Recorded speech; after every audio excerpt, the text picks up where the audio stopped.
Guys, this patch is absolutely huge. This is one of the biggest patches we have ever seen in Guild Wars 2 history. CMC has saved Guild Wars 2 again. CMC is more powerful than any other dev, guys, in Guild Wars 2. So he's in the chat right now. Look, there you go. See, okay? CMC is unchained, and it feels good, okay? It feels very good.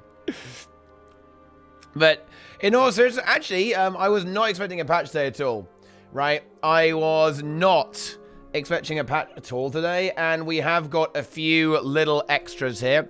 Not the biggest patch in the universe, but it's not nothing. And I actually think that, particularly at a competitive level, I think you'll actually see more impact. In fact, I almost felt this was basically a patch almost entirely targeted at the monthly AT. This feels very, we did this for the monthly AT style of balance patch. Let us look at the balance patch moments. The time has come to evaluate the balance patch now. Prepare yourselves to witness the godlike change, my friends. The godlike change. What have we got here, my friends? That's right.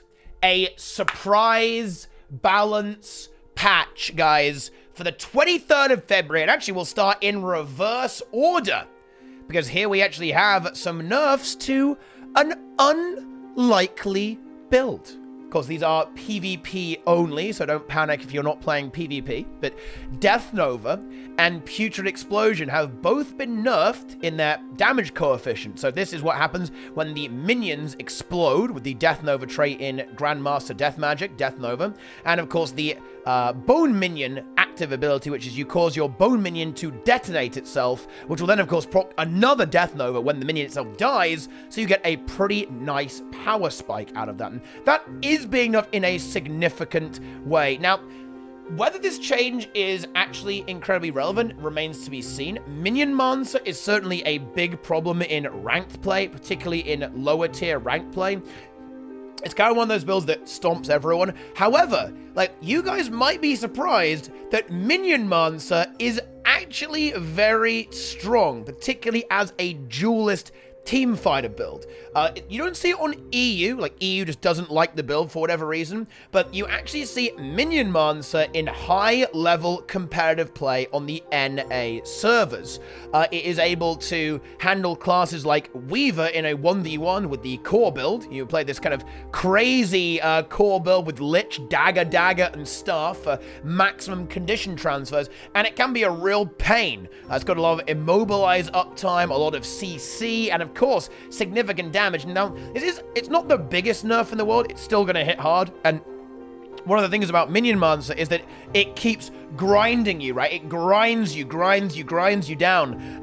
But I think the fact that they didn't go overboard with this nerf is probably because they also nerfed sustain. Right? So if they nerf it really, really hard, it may not end up being super necessary because they nerfed the sustain of a lot of other builds as well, which we'll see right now. So overall, I think Minion Mancer shouldn't be good. So in PvP anyway, I'd actually like to see this buffed in PvE and nerfed in PvP, maybe even more, because builds like this, I think, are very hostile to new players. It's kind of like very, not necessarily uninteractive, but I think a lot of new players get bamboozled and feel like it's really dumb, which it kind of is, right? Like having like an army of minions run at you and explode. It can be very disorientating for new players and also very frustrating to deal with for new players because they don't understand how to deal with it. Like, you need to kill the minions and basically just don't run in. If you run headlong into a Minion Mancer, the Scourge build or the core build, it's going to flatten you, right? It's going to give you a huge wallop. And it is like one of those builds that you have to kind of play around. You have to pick off the minions first. Bear in mind that it doesn't really have stun breaks very often, so it can be very vulnerable to CC, and just grind it down and exhaust its cooldown and then kill it. But a lot of new players don't really do this. They just kind of run in and die. So this is still going to be a good build, particularly in low rank play. We'll have to see how it does in competitive play, but I suspect that it will at least see some experimentation, at least on the NA servers. I would keep an eye on the NA monthly AT to see if any high-level teams are playing Minion Mancer, instead of the alternatives that would typically include Weaver and Scrapper, Guardian, like that, or even Warrior and Ranger now, actually. You know, so Ranger played very effectively, in fact, as the Duelist core build by Curl there. Curl Winter, Curl Summers. Okay, Curl Seasons, the Ranger Overlord. So there you go, that's it for Necromancer, but not too much there, but it is indeed a fairly small patch. When it comes to the rest of Necromancer, it's worth noting that it's not that, like, Reaper and Core are bad. They don't see a lot of play right now. They do in daily ATs, but in really high-level competitive, like, Necro is a little bit too vulnerable to the proliferation of Revenants about the place right now. Like, Revenants can kind of shut it down fairly easily, but if those things get toned down, you're going to see a lot more Necromancer play, I think. It's kind of one of those classes that, if it's in the team fight, it's going to dominate the team fight, and we'll have to see how that ends up going on there for both Core Necromancer and Reaper. And stay tuned for Scourge, too. Like, Scourge, like Core, like DPS, like Teamfight Necro, Core, Reaper, and Scourge is sleeper good right now, particularly with Core Guardian on the rise, and that's something you'll see later on as well. Like, Core Guardian might be even better than it already was, simply because of other things, getting a slap there as well. So let's go ahead and scroll down a little bit and move on to Elementalist. And whoa, what are these numbers? Goodness me. So Stone Resonance and Lesser Stone Resonance, which is the passive proc, which basically activates a Stone Resonance when you get low on health, which is the skill that gives you a stability stack, and of course, Pulsing Barrier. They have halved the base barrier pulse in PvP only. That is a very significant nerf. Bear in mind, this would pulse 5 times, giving you a huge amount of extra barrier. So that is a massive nerf. You're basically going from 5k, like 5.5k barrier, because if you play with Sage, it will also scale up a little bit more because of the healing power. That is going down so much. That is going to significantly reduce the sustain of the Weaver build. And you'll see, you can already see Engineer, kind of some similar things happening here, kind of just reducing the sustain, particularly the barrier of a lot of these classes. And, you know, we can kind of talk about all these changes all in one go to an extent here. The reason for this is that the current PvP meta is struggling from 1v1 matchups, dueling matchups, being either very slow or endless, right? And this kind of change is actually a very, very good change, because freeing up the sides, making side node fights actually end, is very important in these matchups, to make sure that games flow a little bit quicker and don't get bogged down in these endless stalemates. And of course, the same thing is true. The same thing is true for surviving an outnumbered fight, right? Like, this kind of thing, again, reducing side node sustain a little bit while keeping the damage up where it is essentially going to mean that you're going to be able to get a kill quicker in a +1. It's going to be harder to survive a +1. You're going to have to concede the node quicker in a +1, like, which indirectly, by the way, actually makes Thief better. If Thief can actually, this is kind of like, all of these changes here, guys, are Thief buffs in a way, because if Thief can get in, out, boom, kill, kill, kill, right? That is very good for what it does. And we actually saw this, guys, and, you know, maybe we can get a clip on screen, actually, that we saw Sari play Thief extremely effectively in the previous previous tournament, using Thief, because she was able to just boom, kill, move, boom, kill, right? Even on a class like a Weaver, or some slightly tankier classes as well. And that was highly effective, actually. But we do now see Goku coming in. So red team, they are going to have their support here in a moment. So if blue team can't win this quickly, they're going to be in so much trouble. Actually, they end up almost winning, but they do actually get the kill on Frey. So that is a worthwhile and effective rotation here from the blue team. And that means they are still going to have an outnumber here. And that means if they can keep the pressure up, keep the damage here, then they might actually be able to get something done. It looks like they maybe can't get this team fight, though, because we do see Sari rotate away. Oh, and Sari abusing that Thief. That is beautiful Thief play there. Is it going to be a banner there? Oh, Andres gets interrupted, but actually the revive as they go and try and interrupt the banner. It is immediately shut down and revived there. And oh my god, this team fight, Az is about to go down. Az is going to go down, and the stomp immediately comes through there from Andreas there after the hand res. A beautiful play there from Andreas there, and Goku and Sauron are in so much trouble now. Goku about to fall. Goku falls. Sauron in trouble here as well. For now, he is, of course, in a 1v1. But honestly, man, look at that Thief, guys. Beautiful Thief play there from Sari, getting a kill on mid, immediately going back to the fight there and securing yet another downside and another victory here for the blue team. So you may even start to see Thief start to creep in there. Or maybe people will just run Revs instead. But, you know, hey, who knows, right? We'll see. But yeah, this change here is a good change. Like, Weaver's Sustain was definitely too high. It still has plenty of damage and good sustain. It has some evasion, it has good mobility, some invulnerabilities and panic buttons. So it's still going to be strong, but this is a good change to kind of bring the sustain of these side node fights a little bit more in line, right? And once again, it's the same thing with Warrior too. A lot of people are like, where's Warrior? Where's Warrior Duelist? Well, good news for Warrior Duelist, right? Like, you know, when the other side noders get nerfed, this brings up Warrior. Like, Warrior was not bad, right? Like, already. It was just that Weaver outclasses a lot of these other side node builds. And when you reduce the sustain on stuff like this, suddenly Warrior starts looking a little bit more appealing. It was already seeing play in some daily ATs, even winning daily ATs, the side node Warrior. Players like Demolish were able to, you know, pull off this build fairly effectively. Like, if we see consistent sustain nerfs, some of these builds, maybe a little bit of a nudge to Warrior, then all of a sudden you're going to actually have a very healthy side node meta. I have to say, like, you actually look at the direction of these changes overall, it is very,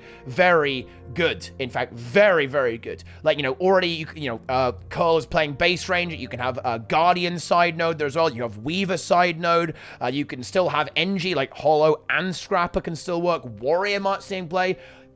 Oh no, you're going to see, you know, there is actually, I think this is the beginning of where diversity can start to come into the meta. Like, it's obviously baby steps. It's not there yet. It's definitely not just there yet, but it's moving in the right direction. It is moving in that right direction, which is honestly awesome stuff there. And we see these same changes here reflected for Engineer. These are actually very similar nerfs, to be honest. Impact Stomp, which basically means that whenever you do damage, you get Barrier. That's the conversion rate is down from 15 to 10%. Bulwark Gyro is pulsing out less Barrier over its duration there too. And that's, you know, again, just reducing the sustain there as well. Actually, a nice bug fix here on Soothing Detonation. So what this actually means, guys, is that you could use a tooltip skill and then stow it, and you'd still get the healing proc, basically, and you could just keep doing that and stowing it. So it basically, if you would cast, say, your bandage, right, like the bandage on your medkit heal skill, and then stowed it, you would still get Soothing Detonation by using the tooltips, using the tool belt skill. That's now fixed. That's what that was. And we actually have Detection Pulse is now, basically they made it fixed so it won't reveal enemies with Aegis. And there you go. And also made it so it will actually reveal downed enemies. So it's just a few bug fixes. And then finally, dude, what a good change. Flash Shell. Reduce blindness duration from 5 seconds to 2 seconds in PvP only. Nice. Increase cooldown from 20 to 30 seconds in PvP only. This is disgusting, right? This is a very, very gnarly ability. Blind spam on NG is one of the most fun and interactive things about the class, and to see it nerfed is a very, very solid change. This is, of course, aimed at some of the more tanky duelist builds that you'll typically see will run Mortar Kit. Like a more aggressive Hollow might run Supply Crate, but a lot of the duelist builds, again, just kind of make these matchups go a little bit quicker, just reduce the amount of mitigation you can get from spamming blinding on people, will now be a lot easier to play around. Like, blind is one of those very annoying things, particularly if it's pulsing. Pulsing blind is a very strong mechanic, which is exactly what Flash Shell is. So, just in general, a good change here. Increasing the cooldown on that so you can spam it less, and also just reducing the duration so you can actually play around it a little bit better. But anyway, there you have it there for NG. Similar changes to what we saw with Elementalist, just reducing that sustain a little bit, making these side node classes just a little bit easier to kill in the +1, so the 1v1s end a little bit quicker, and freeing up the map there. So good stuff there, I think, for Engineer 2.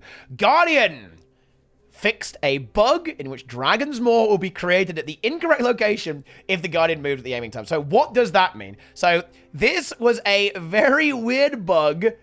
I believe this was probably discovered by Tyrone, or essentially popularized, at the very least popularized by Tyrone. Because what you could do, could play Burn Dragon Hunter, and you could place down your Elite Trap that traps people within it, that holds people in the Dragon's Maw, and then teleport directly onto someone, and it would move the trap with you if you used a sword too, for example. Okay, now, this is obviously very annoying to play around, right? Like, very, very annoying. Particularly seeing as you can actually do this while you're in stealth, too. So you can be stealth with the Trapper rune that you play on this build, and then leap into battle and trap people and start spamming people like crazy with massive burning. This is actually, right, a very significant nerf. Now, this was, of course, a bug, but this mechanic was actually a really big part of what made this build good at high level. Like, I think this is actually a really big deal for high-level play. It was already falling out of high-level play as people kind of got used to playing around it with Warrior and particularly support Core Guardian, in my opinion. Like, Core Guardian makes it bad. If you've got a support Guardian on the enemy team and you're burn DH, it is really hard to get work done because of the stability, so you can't trap people and dragons more. The cleanses, just the amount of sustain you can generate from that. It's actually really hard to get stuff done if there's a Core Guardian who knows what they're doing on the enemy team. This probably nudges DH completely out of competitive play, I would say. I doubt you'll see it in high-level play. I would say that my criticism for Guardian here is that it is still going to be a brutal pub stomper, right? Like, this is going to still give new players a really bad time. In ranked play, particularly. It will be very hard for newer players to deal with this build, I believe, still, just as it was before. So, I think this is not the finale for Guardian. I would imagine we're going to see some nerfs to Eternal Armory and Sword of Justice. Maybe cooldown increases, burning duration reductions, maybe even nerfs to Permeate. I would be sad if Permeating Wrath had to die. I think it's a really cool trait, which is, of course, basically your Justice, your passive Justice becomes an area of effect ability. And that's obviously very strong when you have a lot of little hits, like the Spinny Trap, or, of course, Sword of Justice, or a Symbol as well. I think it might have to die, but we'll see. We will actually see if it ends up dying there. But I think we haven't seen the last here from Guardian. I think Guardian will probably get nerfs to burn DH, probably buffs to Firebrand, probably giving some, maybe reducing cooldowns on tomes or giving some power back to tomes, I think is quite a possible thing that will end up happening there. Core Guard probably needs a nerf. Sorry, Core Guard players. Look, I play Core Guard. It's fun, but I'm sorry, guys. It's busted. It's busted. The sustain on that build is crazy. The stability is awesome. The mobility is definitely low. And, you know, maybe they could even do that. They could maybe even give it a bit more mobility. Maybe adjust the sword toolkit a little bit. Maybe even give it some kind of, like, extra movement speed modifier to help it move around the map a little bit better. Or some kind of teleport even that could fit into its build quite nicely. But I think the sustain is just too high for Core Guardian right now. The support build, of course.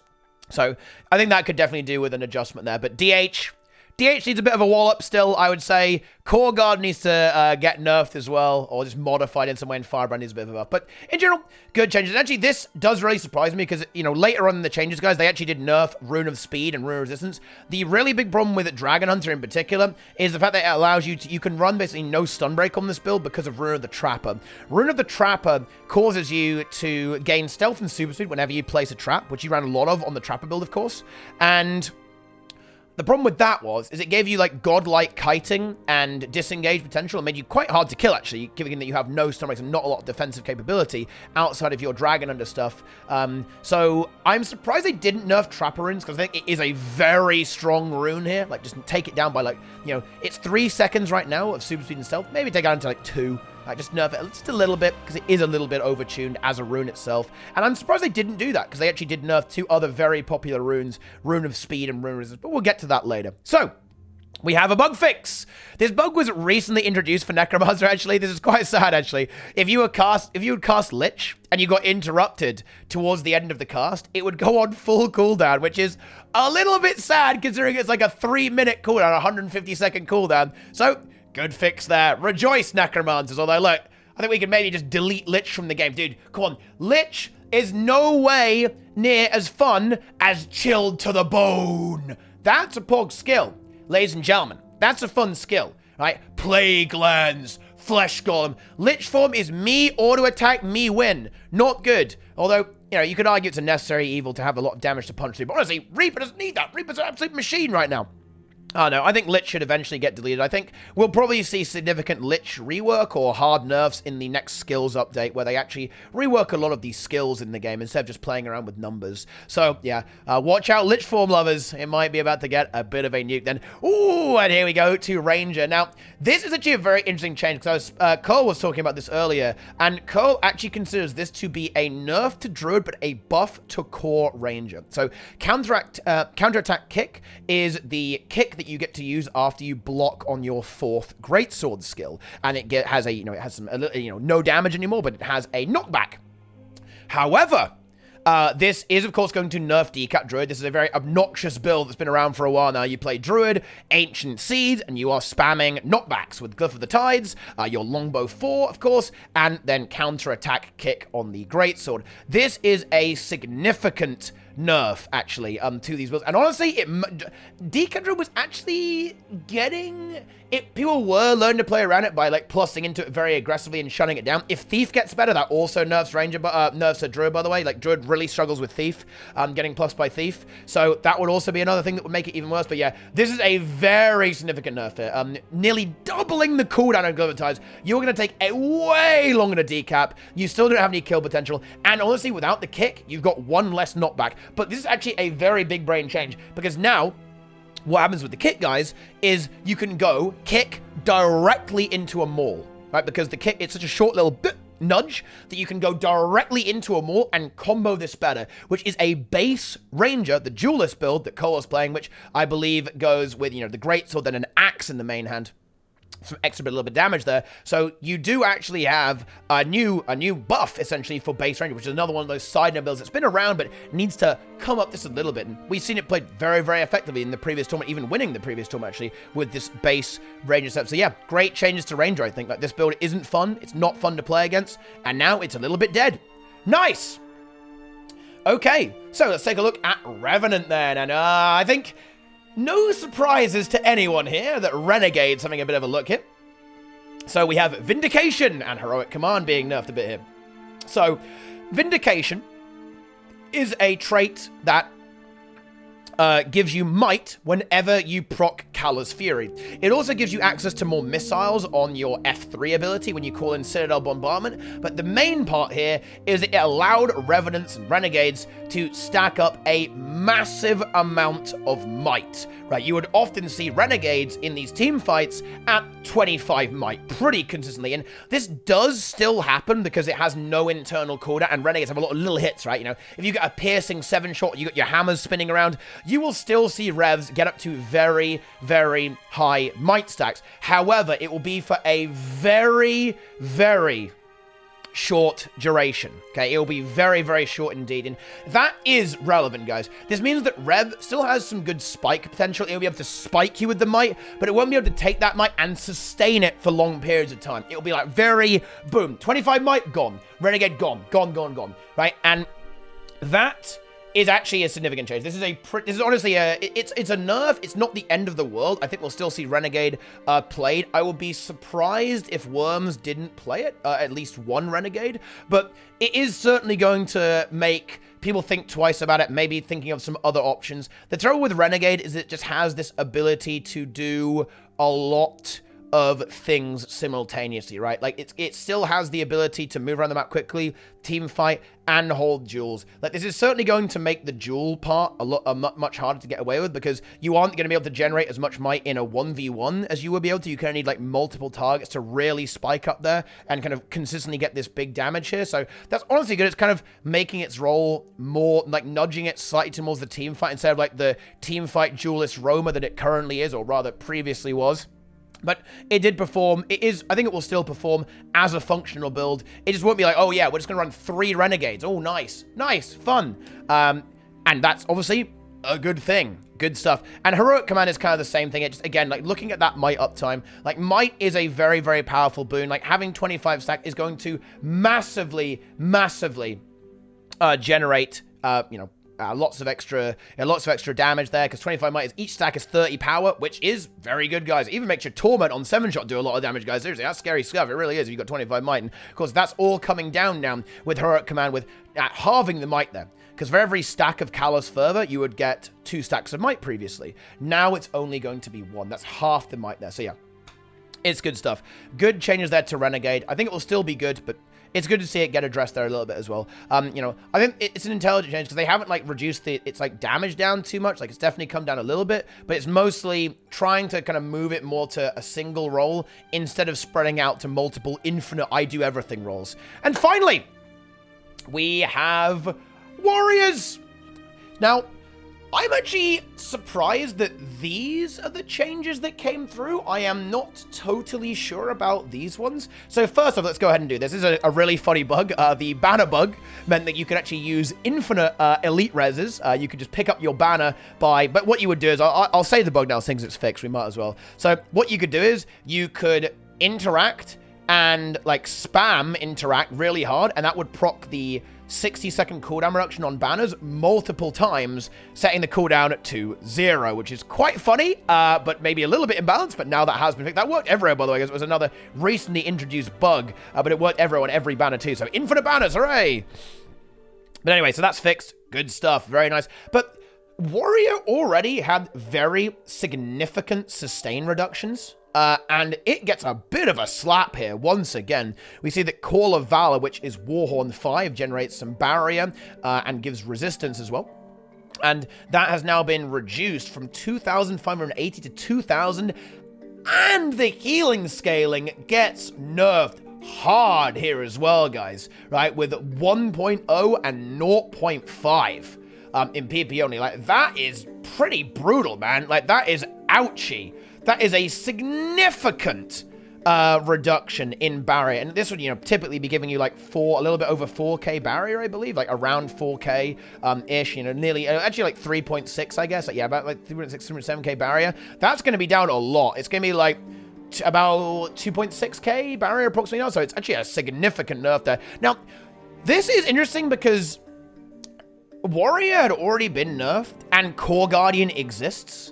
This means that Warrior is going to sustain significantly less than Core Guardian. We were already seeing Core Guardian be experimented with in high-level play previously. I think this change, these two changes, and actually the full counter nerf there, the J's duration down from 2 to 1 second in PvP, that is really going to make people think about playing Core Guard over Warrior. Now, there are still a few things between these things. Of course, Warrior is going to have way less healing with the Vigorous Shouts nerf and the Barrier nerf on Call of Valor.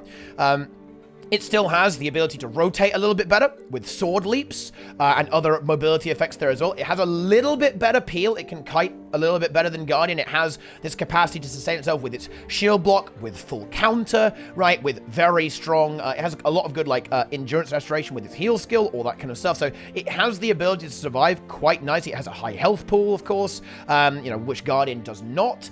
But it is going to be a way worse healer. So I think it will come down to map and play. So I think you will still see Warrior play, particularly on maps that are going to be really centralized, a lot of little skirmishes.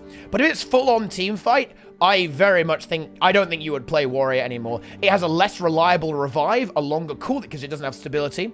It has, doesn't have stability access right off the bat, guys, and stability is very good. Like, stability is a massive enabler. It honestly has less self-sustain. Like, one of the really good things about Guardian is that it has godlike self-sustain too, with altruistic healing in the Valor trait line, generating massive self-healing when it uses any kind of boon, like Empower in a big team fight, or even Retreat stability in a big team fight. It generates so much of its health back, right, very, very quickly. So it's a very tanky build, Core Guard. So Warrior is definitely going to be in this role where you want to play it, where you're doing a lot of 2v2s, because it still can act as a great enabler. It's going to have access to the Yoink on Magebane Tether, great CC with the Shield Bash, full counter, Boon Rip with the dagger, so it can enable 2v2s quite effectively. But if it comes down to an all-out team fight, Guardian is just going to be straight up superior, I think. Core Guardian will just be the better option, which is going to be pretty interesting, I think, to see how that ends up developing. That ability to move around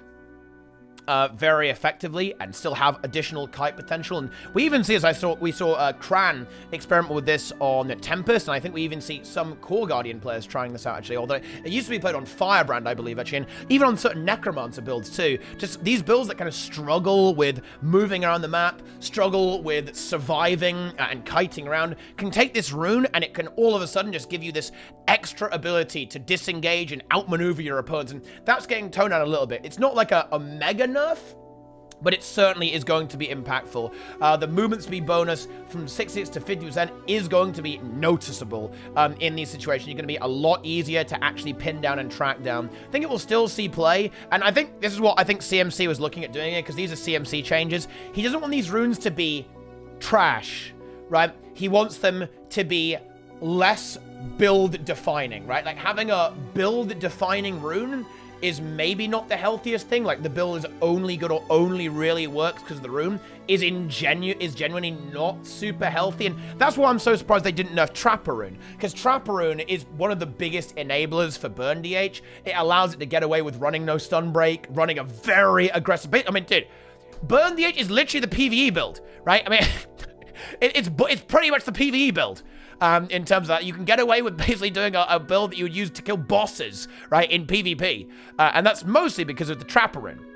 Of course, Dragon has has good mobility, it has blocks that can help it survive, but a big part of the survivability is because of that rune, which is why I'm very surprised to see it not get at least a little bit of a nerf here. But these changes are actually very impactful. I think don't sleep on the Rune of Resistance nerf either, by the way, guys, because this rune was kind of, it's a very common rune to see on a lot of these kind of roaming DPS classes in a way, right? Or like some of the more aggressive, slightly team-fighty side noders, right?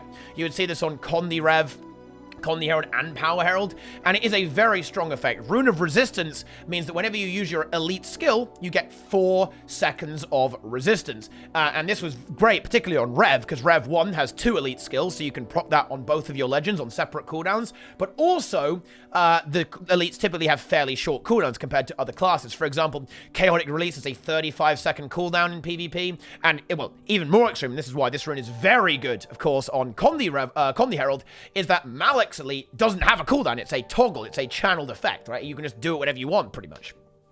And that made it very strong here. And this is actually a significant nerf here, right? This is a significant nerf to both Power Rev and also to Condi Rev, which is a bit of a shame because Condi Rev wasn't exactly being played a lot. We did actually see it. Misha has been playing it a little bit. The Master of Disaster has been playing that build, so it's obviously not trash. In fact, I believe he won monthly AT right now with that build just the other day. So obviously not exactly dead, but you might see a rune switch up to something a little bit different, maybe like Rune of Ore or something like that. Maybe even Rune of the Undead if they're feeling extra frisky for some massive damage and extra toughness there, instead of going for that resistance uptime there as well. But I think in general, this is a good idea because a lot of these builds, they can play super aggressive like Power Herald and then get away with murder by having this rune that has a very powerful effect that just enables the build even more. And that was certainly the case on Power Herald. Power Herald is definitely not bad, to be clear, with this. It's still going to have great damage, great mobility, great kill potential, solid CC, even a little bit of buffing capability for the team and defensive setup there as well. So it's still a very, very good build. But I think this kind of design is very good for the game in general. Just making it, and you see this in the Renegade changes too, it's going to make it so you can't get away with doing more than one role as well, right? It's making it so that you can't have a build that just overshadows everything, right, else in the same category by abusing these powerful effects to fill in these gaps. So, yeah, this is a good change to the Rune of Resistance. I mean, I have to say that all these changes are good changes. The warrior ones are maybe a little bit misplaced there. I mean, I think the full counter change is probably good. I think the full count, what needs to be addressed with full counter is there's currently a bug that basically means it has a shorter cooldown than normal, I believe, because it gets weirdly affected by the burst cooldown reduction, and it gets reduced more than it should, as far as I'm aware. So I'd like to see it, see the cooldown go up there as well, or maybe just like change it, because the thing is, if you nerf, the trouble with nerfing full counter is that you end up nerfing Duelist Spellbreaker, and you don't want to nerf Duelist Spellbreaker. But to be honest, you can address that by saying, right, we make full counter worse, but we make the rest of the kit better, right? I think full counter is a bad mechanic. It deserves to be deleted, except not, okay? I admit it can exist. It's allowed to stay.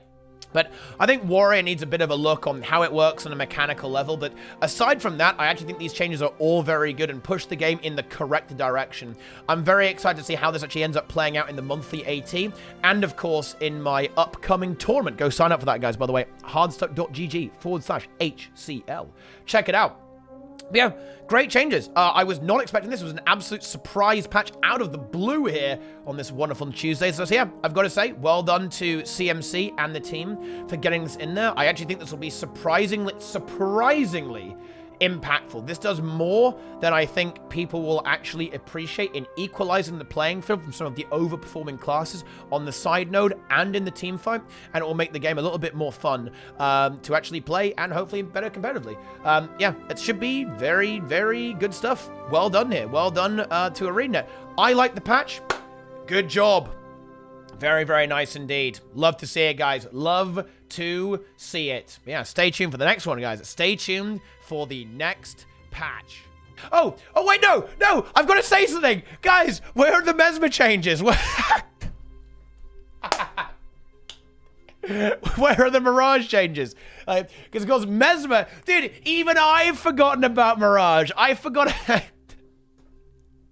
I guess the one thing that's missing from this patch, right, is where's Mesmer, right? Because Mesmer has been a slightly underperforming class, shall we say, for a little while now, after some significant reworks to Mesmer, and in particular Mirage. And it would have been nice to see a bit of a nudge for Mesmer here. Like, it's seeing a bit of play. You know, we're seeing some Mirages, like Zenovo's playing Mirage. We're seeing, we saw a base Mesmer, in fact, in the previous tournament, which was played to a high level for the Duelist build, but it is certainly not really there yet. Particularly, look, and if Thief starts being played again, because it kind of fell out of the meta temporarily in the previous patch because of its nerfs, if Thief starts coming back, well... You saw how that base Mez handled, was dealt with by Sari. I mean, it was pretty brutal, to be honest. It was very, very rough. Very, very rough. Indeed. So, I think Mesmer could definitely take a look. Particularly, just a few little sustain improvements, maybe. Help it survive a little bit better. Because it actually does a lot of damage. It does a shit ton of damage. It really, really does. In this situation with Mirage and Core Mez can also deal out pretty juicy DPS. It's just that they don't survive to tell the tale a lot of the time, which is obviously not ideal. But yeah, there you go. Those are my final thoughts on the battle there, guys. Kind of got that in right at the end there. Sneaky extra address to Mesmer in general. So that is the end of that. Good patch, once again. Like I said, some good changes, and hopefully we see more of this kind of stuff. I mean, look, it's been a little while, guys. I think the PvP community kind of lost hope, but hopefully this will keep it kindled just long enough to last until the next one down the line, which I believe may be very significant, guys. It's very possible that we see very significant changes in perhaps even in a skills patch as our next one. Maybe a month from now, maybe a little bit more than a month from now. We'll have to see. But anyway, that's it for the balance patch. Hope you guys enjoyed the content. There it is.